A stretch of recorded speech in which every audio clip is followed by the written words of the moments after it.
Olá, boa noite. Está no ar o Correio Política, o novo programa da RCTV. Todas as segundas-feiras você assiste aqui com uma bancada que você já conhece, desde o Correio Debate, desde o Rede Debate, para a gente discutir sobre política, os bastidores da política paraibana, trazendo as principais informações, a pauta que vai dominar a semana na área da política. Hoje comigo aqui a jornalista Lena Guimarães, ela que é articulista política do jornal Correio da Paraíba, com a coluna diária no jornal impresso e online.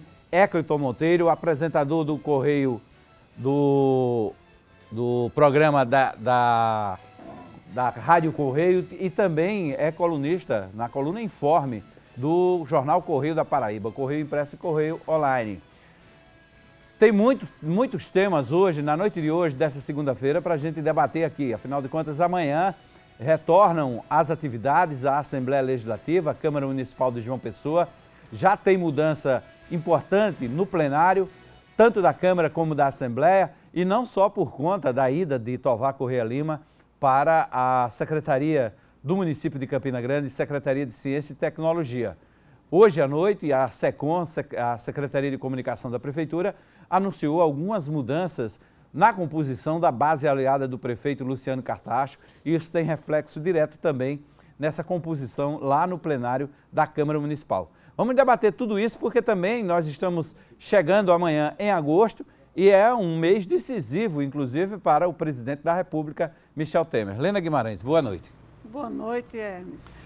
Ecleton Monteiro, boa noite. Boa noite, Hermes, boa noite, Lena, boa noite aos internautas que estão nos acompanhando. A gente vai começar o programa de hoje dessa situação de Michel Temer. Afinal de contas, tem essa possibilidade da Câmara acatar ou não acatar o pedido de denúncia de investigação que está sendo feito pelo Supremo Tribunal Federal. Lena, acho que Michel Temer já conseguiu controlar um incêndio, né? Olha, aparentemente sim, né? Os líderes governistas dizem que o presidente Temer teria votos suficientes para barrar na Câmara dos Deputados a solicitação que foi feita pela Procuradoria-Geral da República para que ele seja processado por corrupção passiva, né? Todos lembram que ele foi gravado pelo empresário Joesley Batista, do grupo JIF, e que essa gravação foi usada pelo Procurador-Geral da República, Rodrigo Janot, para denunciar o presidente. Na Câmara, Hermes, o presidente só precisa de 1/3 dos deputados, como a Câmara tem 513 deputados, seriam 172 votos, para barrar isso, né? Para aprovar uma denúncia contra o presidente, são necessários 2/3 dos deputados, né? 2/3 dos votos da casa, de toda a casa, né? E a oposição também admite que não tem esses votos. Qual é a estratégia de cada lado, né? A estratégia do presidente Temer é tentar conseguir pelo menos metade mais um dos 513 deputados, para provar que tem maioria na Câmara. Mas, por enquanto, ele teria, entre as avaliações dos líderes, né, entre 220 e 280 votos, né? A oposição, como acha que realmente o presidente tem esses votos, né, em função de todas as mexidas, de todos os acordos que foram feitos nas últimas semanas, então ele quer aumentar o desgaste do presidente, forçando os deputados que vão apoiá-lo a se pronunciar e, né, garantindo para eles um desgaste diante da opinião pública, já que as pesquisas estão mostrando que o presidente tem uma rejeição superior a 80% em qualquer região do país, né? Como a oposição vai fazer isso? A oposição vai evitar entrar no plenário da Câmara, vai insistir em prolongar o debate, né, sobre esse pedido, sobre se houve corrupção ou se não houve corrupção, né, para levar à exaustão. Porque todo mundo também trabalha com a perspectiva de que venha uma segunda denúncia do Procurador-Geral da República contra o presidente Temer, né? Assim que essa for votada, Rodrigo Janot pode protocolar uma outra no Supremo Tribunal Federal, desta vez, né, alegando que o presidente tentou impedir o trabalho da Justiça, né? E por isso a oposição acredita que tudo que ela fizer agora é bom, né? E vai repercutir lá na frente, né? Então, a perspectiva é de que o presidente, né, a preço de hoje, né, no cenário de hoje, se não acontecer nenhuma surpresa, porque no Brasil as surpresas são muitas, né? Estão sendo, né, não por dias nem por semana, mas são várias durante o dia, né? Se não acontecer nenhuma surpresa, nesta quarta-feira deve ser votado esse primeiro pedido do Rodrigo Janot e provavelmente o presidente Michel Temer pode conseguir uma vitória lá na Câmara, né, que é não ser dada autorização para o processo. Mas é uma vitória que é bem amarga por conta da situação que o presidente enfrenta diante da opinião pública, né? Pela pesquisa do Ibope, ele tem 5%. Pela pesquisa do Instituto Paraná, que foi divulgada há apenas 2 dias, ele tem apenas 10% de aprovação, né? Então, e tem as reformas que ele ainda pretende aprovar. E tem um agravamento na situação das contas públicas, né, em função da queda na arrecadação. Então, é um momento delicado para o presidente, né, e a luta é grande, né, e o desafio é muito grande, porque a oposição e a situação também estão se sentindo pressionadas pela opinião pública. Agora, Cleiton, vale a pena a gente acompanhar essa votação, está marcada para quarta-feira, se realmente tiver quórum e houver a votação na Câmara, é o posicionamento dos deputados federais da Paraíba, né? A bancada federal paraibana. Tem um voto que a gente já sabe para onde é que vai, que é o de Luiz Couto, do PT. Esse aí a gente já sabe que vai ser a favor da denúncia, do acatamento da denúncia. Pois é, mas alguns outros deputados também já declararam como devem votar. É o caso dos deputados Hugo Mota, que declarou que vota contra, o deputado Aguinaldo Ribeiro já declarou, deu declarações afirmando que vota contra, o deputado veneziano Vital do Rego declarou que vota a favor, o deputado Pedro Cunha Lima também vota a favor e o deputado Luiz Couto. Existem aí 6 deputados que estão na zona daqueles que ainda não declararam como será o seu voto. O deputado Wilson Filho não declarou, o deputado Rômulo Gouveia, deputado Damião Feliciano, Wellington Roberto, Benjamin Maranhão. Então, os outros 6 deputados que ainda não declararam como vão se posicionar. O certo é que, assim como estão esses deputados da Paraíba, no restante do país também existem vários deputados que estão evitando, principalmente aqui no Nordeste, em falar se apoiam o governo Michel Temer, dada justamente a rejeição que é grande, inclusive aqui no Nordeste. É a maior do país. A rejeição de Michel Temer, quando vem para o Nordeste, como Lena traz, ela é a maior do país, o que deixa esses deputados que no próximo ano vão enfrentar as urnas, vão ser candidatos à reeleição, têm os seus projetos políticos temerosos com o desenrolar da história. Agora, a expectativa deles também é que o povo esquece cedo, o povo, né, não vai ter muita lembrança, principalmente na urna e principalmente nas eleições aqui, que a gente fala de renovação, mas pouco se vê renovação. Quando acaba a eleição, a gente vê que, de fato, permanecem os mesmos políticos eleitos. O que é que acontece? A partir de agora, há uma estratégia da oposição lá no Congresso Nacional, que é de tentar desgastar ainda mais o governo Michel Temer. O líder da oposição já disse hoje que, se for preciso, quebra o quórum até 2017, já que eles não têm voto e a oposição já sabe que não tem os votos suficientes para fazer com que a denúncia da PGR progrida, então vai quebrar o quórum enquanto for possível. Um lado bom para a oposição, nesse caso, é que há uma perspectiva, uma esperança de que a Procuradoria-Geral da República possa apresentar uma nova denúncia contra o presidente Michel Temer. E isso dá novo embate para opositores, para a situação, poder ganhar os holofotes nacionais e cada um defender as suas teses. E a oposição sai ganhando muito mais nisso, porque é muito mais fácil, nesses casos aí, acusar politicamente do que sair em defesa do governo. Dado a gente percebe as poucas pessoas pelo menos aqui na Paraíba, que de fato tem tido a coragem de sair em defesa do governo federal. A exemplo do próprio líder do governo federal, o deputado Aguinaldo Ribeiro, que evita as declarações à imprensa local. Aguinaldo dá as suas declarações na imprensa nacional, quando é questionado, mas na imprensa local ele totalmente evita dar declarações. Ok. Bom, a gente vai para o intervalo e volta em seguida com o segundo bloco do Correio Política para a gente tratar ainda mais desse tema. A expectativa também em relação a como vai votar o deputado federal Efraim Filho, que é ligado ao presidente da Câmara, né? O Rodrigo Maia. Daí eu quero saber de Lena Guimarães e de Eklton Monteiro no próximo bloco. O que é que a gente pode esperar desse voto do líder do Democratas na Câmara Federal? Fique ligado e a gente volta em seguida com o Correio Política aqui na RCTV Correio.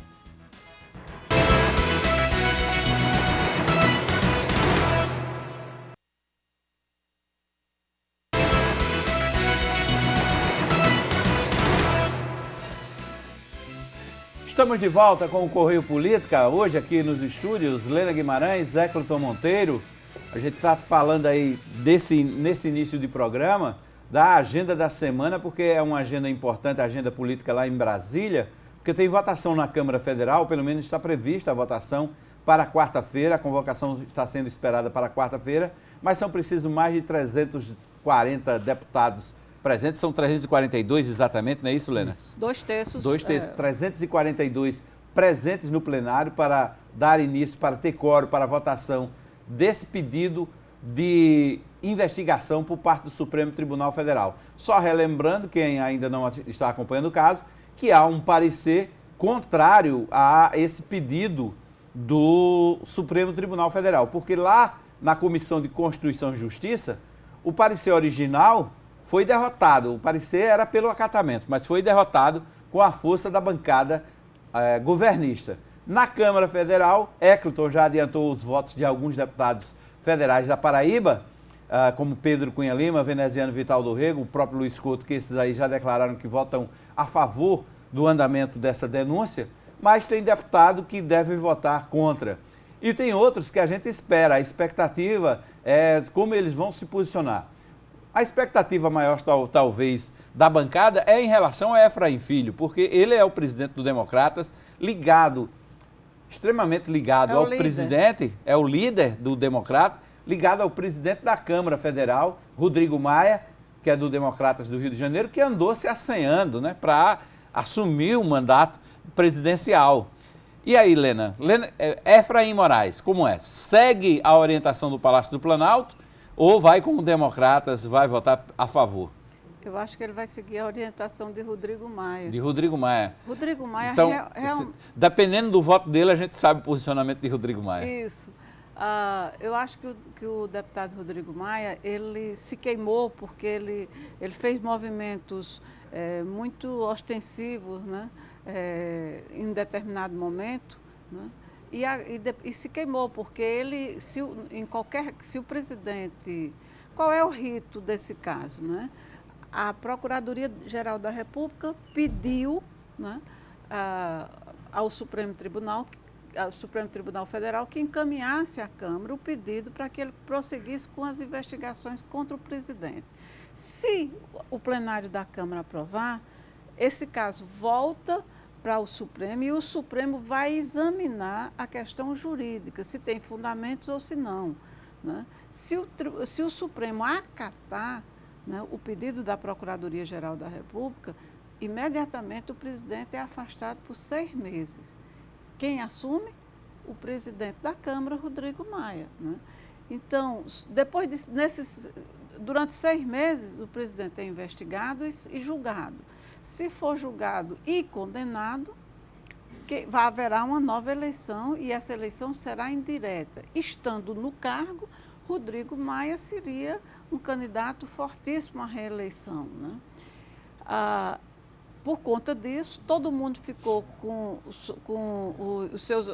direcionou seus holofotes para Rodrigo Maia, e cada movimento que ele fazia, né, fortalecia a convicção de que ele ia trair Temer. E ele não gostou dessa palavra traidor, né? Ele deu várias entrevistas depois, disse que aprendeu em casa a não trair, a ser leal, e nos últimos dias ele tem feito alguns movimentos que mostram que ele está realmente defendendo a tese do presidente. Ele pode até estar torcendo para que dê errado, né? Mas ele está, né, lá em harmonia com o Palácio do Planalto.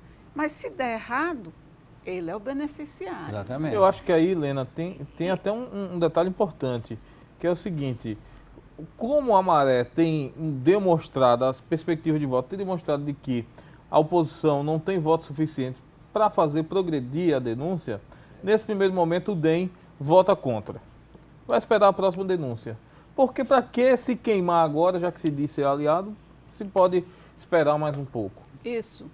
Agora, vamos para uma hipótese, né? Vamos para a segunda hipótese, que a oposição, né, consiga convencer outros deputados a votarem contra, a concederem, né, a votarem a favor dessa autorização, em razão da imagem que o presidente tem, da rejeição que o presidente tem na opinião pública, né? E que Rodrigo Maia chega a presidente da República. O impacto disso na Paraíba é forte. Por quê? Porque o DEM hoje não é nada aqui na Paraíba, né? O DEM encolheu nas últimas eleições. O DEM tinha um senador da República que era o pai do deputado Efraim Filho, Efraim Pai, né? O DEM tinha mais prefeituras, tinha muito mais prefeituras, né? E o DEM, nas eleições passadas, na eleição anterior, já perdeu o Senado, né? Nessa última eleição diminuiu muito as suas prefeituras, inclusive uma prefeitura emblemática como era a de Santa Luzia, que ele perdeu, né? E nesse momento tem um mandato de quem para dizer que é seu? Ele tem um deputado estadual e um deputado federal, né? E Efraim Pai, que está no governo de Ricardo Coutinho, que é um secretário, né, de uma secretaria importante do governo de Ricardo Coutinho, que é a Secretaria da Casa Civil, né? Se Rodrigo Maia chegar a ser presidente, né, imediatamente o DEM passa a ser um partido que vai atrair muitos deputados. E o líder desse partido tem poder, né? Mas como eles têm poucos deputados, vão precisar de acordos, né, para governar, vão precisar dos grandes partidos, como o PMDB, o PSDB, o PR, que fechou questão a favor do presidente, né? O PP, que também fechou questão a favor do presidente. E Efraim Filho vai negociar com quem? O apoio dessas pessoas para o presidente. Com certeza, com influentes deputados paraibanos, porque atualmente a bancada da Paraíba tem muito peso no Congresso Nacional. Tem pessoas como o Wilson Filho, que preside uma comissão, né? Pedro, que é vice-líder do PSDB, né? Tem um Cássio Cunha Lima, que é voz ativa do PSDB, né? O PMDB tem parlamentares e tem a voz forte de José Maranhão, né? Então, com certeza, se ele ascender, se Rodrigo Maia ascender à presidência da República, o DEM se fortalece, vai ganhar um peso diferenciado para as eleições de 2018 aqui na Paraíba e vai ter que fazer concessões também em função disso para os aliados poderem apoiar, né, o presidente Rodrigo Maia, né? Verdade. Éclito, você falou em Wilson Filho. O Wilson Filho vota com o presidente? Ele não disse ainda, né? Não. Não disse ainda. Pelo menos eu não vi ainda a declaração de Wilson Filho dizendo se vota com o presidente ou contra o presidente Michel Temer, nesse caso específico. E eu acho que a tendência é essa mesmo, é esconder o jogo até a última hora, para ver como é que vai se comportar. E votar discretamente. Votar discretamente. Olha, dessa vez não vai ter em nome da minha mãe, do meu pai, do meu filho, do meu cachorro, do meu periquito. Eu duvido que os deputados tenham coragem, a não ser aquele lá que desenhou Temer no braço de ontem para hoje, apareceu com a tatuagem Temer e a bandeira do Brasil. Aquilo é uma palhaçada. Cá para nós... mas... não tem... Agora... Vai ter transmissão ao vivo, né? Vai ter transmissão. Das televisões. Mas é palhaçada. Olha... Mas assim não. Sim, não. Eu acho que vão seguir o modelo de Tiririca dessa vez, vão votar sim ou não. É básico. Porque não tem quem queira se expor tanto, a não ser alguns que estão de olho. E aí a nova denúncia do Ministério Público serve para os deputados que estão de olho em liberação de recursos. E aí é fato. Negociou-se essa primeira votação.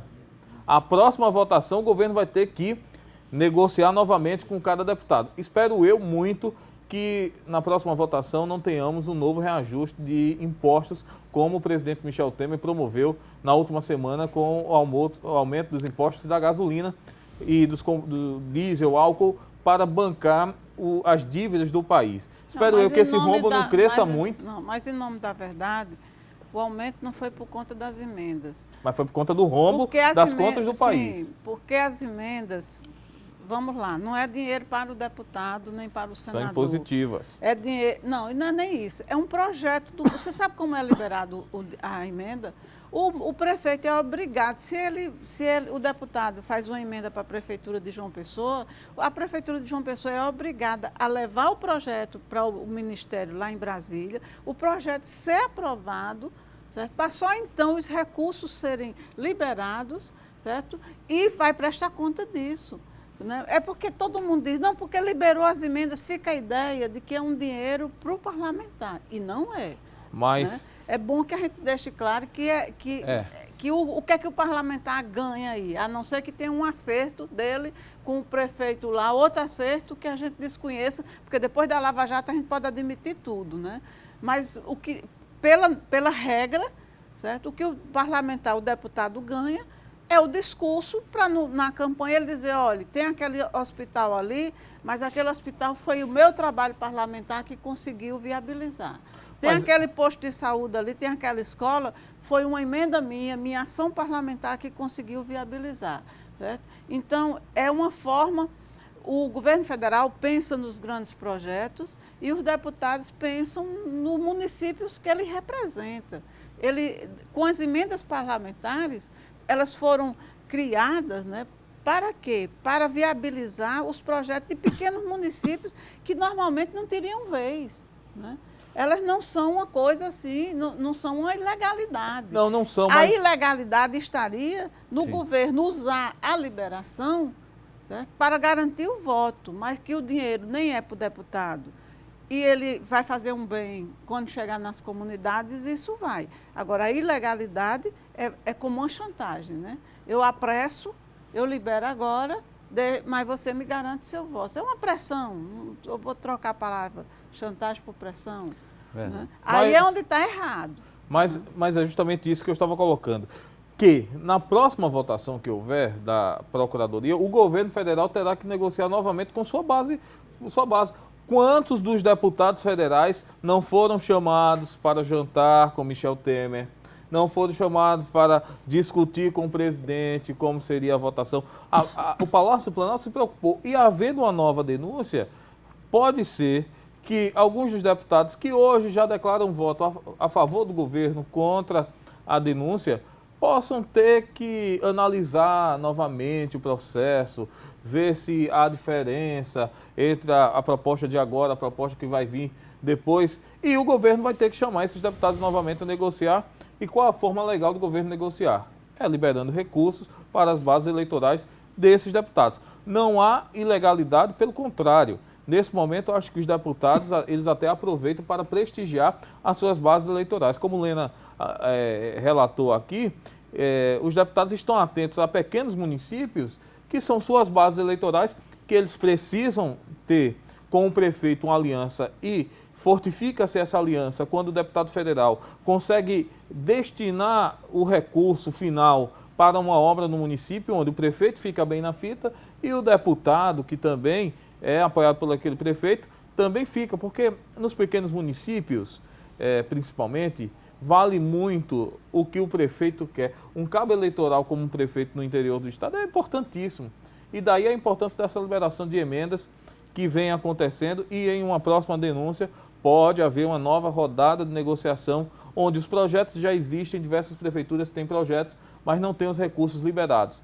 E com essa mudança política, podem, através de seus deputados, ter esses recursos liberados. Daí, quando eu disse a questão do imposto, espero eu que, havendo uma próxima denúncia, o governo não invente um novo imposto para tapar o rombo das dívidas públicas. Ok.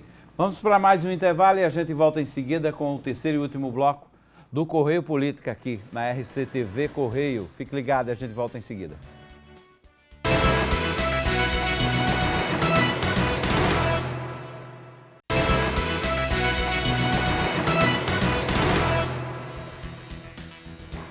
De volta com o Correio Política na RCTV Correio Web, e a gente vai falar agora da política local. Claro, amanhã tem o retorno da Assembleia Legislativa, também da Câmara Municipal de João Pessoa, duas casas legislativas no maior colégio eleitoral do estado, que chamam a atenção, especialmente quando esse retorno é precedido de movimentações no plenário, né? Estratégias da oposição, da situação, procurando mudar algumas peças, fortalecer suas bancadas para mexer nesse jogo político, nesse tabuleiro da política. Lena Guimarães, na Assembleia Legislativa, tem uma mudança significativa na base de oposição, né? Isso, saiu o líder da oposição, Tovar Corrêa Lima, o deputado Tovar Corrêa Lima, por uma articulação do prefeito de Campina Grande, Romero Rodrigues, né, foi para Campina Grande assumir uma secretaria, a Secretaria de Ciência e Tecnologia, para abrir espaço na Assembleia para a vereadora de João Pessoa,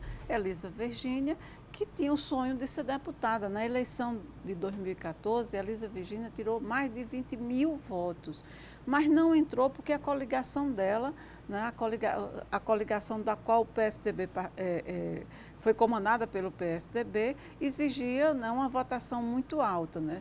Tem deputados na Assembleia que chegou lá com um pouco mais de 12 mil votos, e ela com 20 mil votos não entrou. Para você ter uma ideia, dos 36 deputados, 12 deles, né, tiveram menos votos, né, entraram lá com menos votos do que alguns 12 suplentes, né?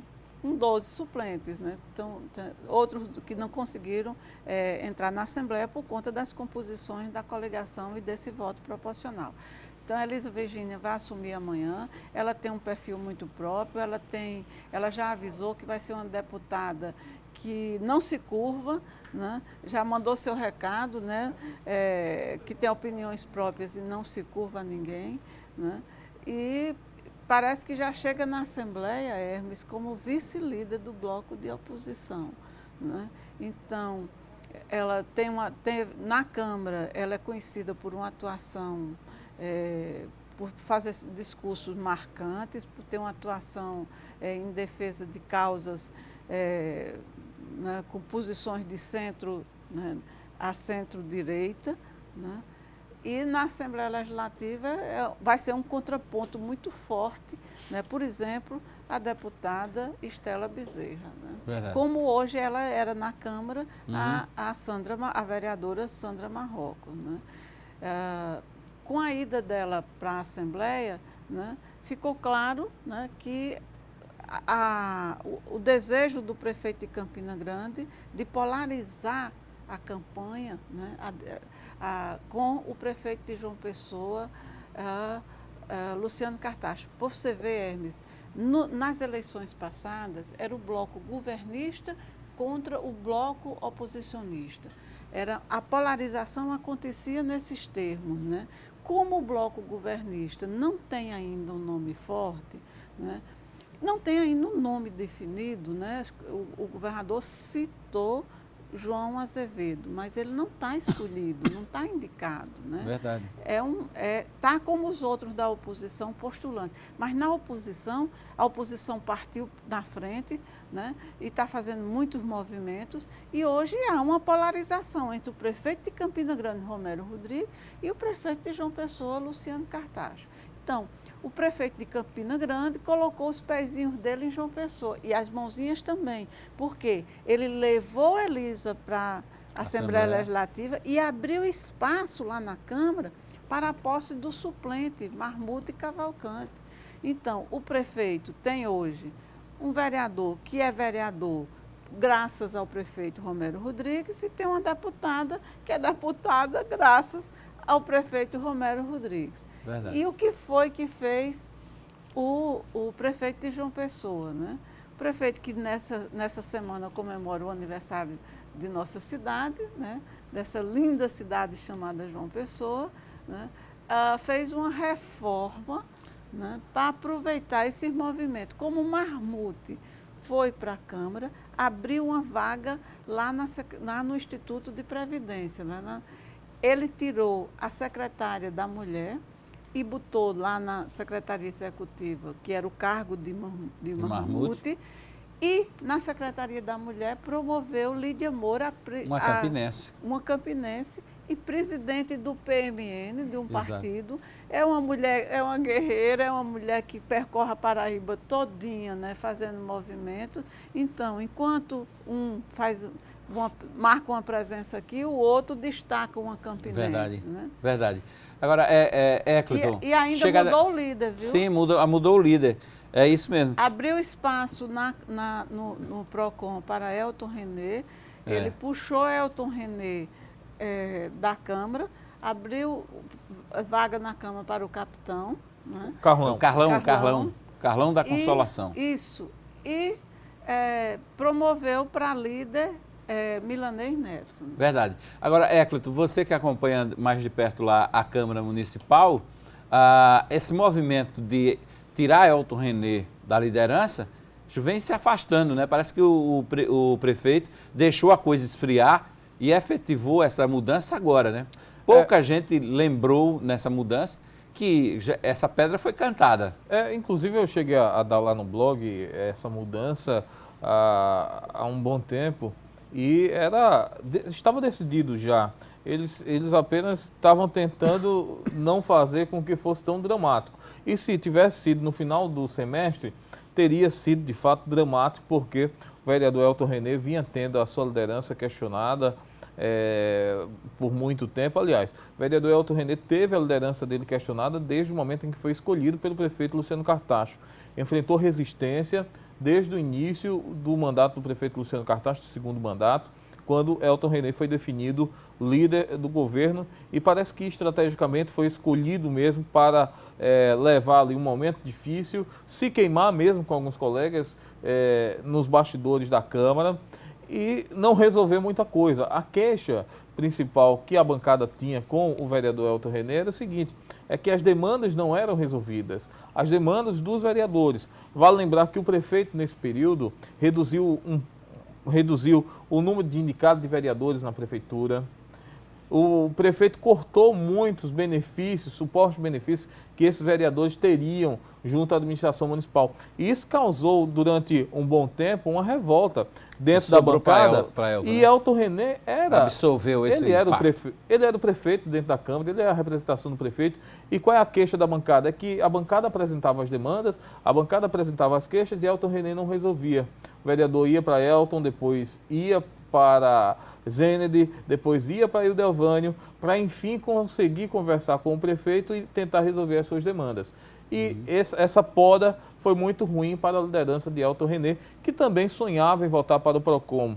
Elton René deixava claro nos bastidores e em algumas vezes publicamente de que se sente muito satisfeito estando no PROCON municipal, onde aparece como bom moço e não como político. Para a gente encerrar o programa de hoje, Antônio Mineral deixa o PSDB, vai para o PSB de Ricardo Coutinho? Até abril, não. Mas saiu essa informação no final de semana agora, né? Mas olha, hoje se ele sair do partido, a não ser que haja uma negociação... O partido pode reivindicar o mandato? O partido pode reivindicar o mandato por infidelidade partidária. E Elisa está doidinha para ficar lá de vez. Com certeza. Agora, se ele esperar até abril, né, tem a janela do ano eleitoral, né? Então, durante aquele período, ele pode trocar. E até lá, né? Faltam só 8 meses, né, Hermes? Até lá, com essa ebulição que está acontecendo na política brasileira, muita coisa pode acontecer e pode terminar ficando mais seguro para ele, ou ficar no partido, ou fazer uma opção diferente, né? Ele vai ter 8 meses para avaliar bem a decisão de ficar ou de sair. Pesa muito também a PSDB. reforma política, né? Ah, com certeza. A reforma política vem acabando com o voto proporcional, vem instituindo o voto distrital, vem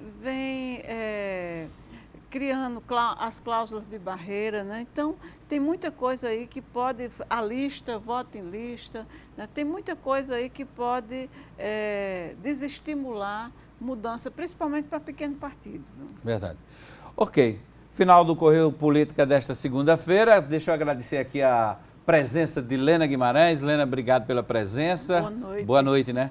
Boa noite. Ecleton Monteiro, obrigado pela presença. Uma boa noite. Obrigado, boa noite. Contar a audiência de todos, todo dia, lá na 98 FM, quando a Paraíba Balança da Rede Correio, às 18 horas, lá na coluna Informe. Depois que você lê a coluna de Lena Guimarães, passa 2 folhas, vê o Informe todo dia no politica.etc.com.br. Ok. Final do Correio Política. A todos uma boa noite. Segunda-feira a gente está de volta aqui ao vivo na RCTV Correio Web. Fique ligado na nossa programação.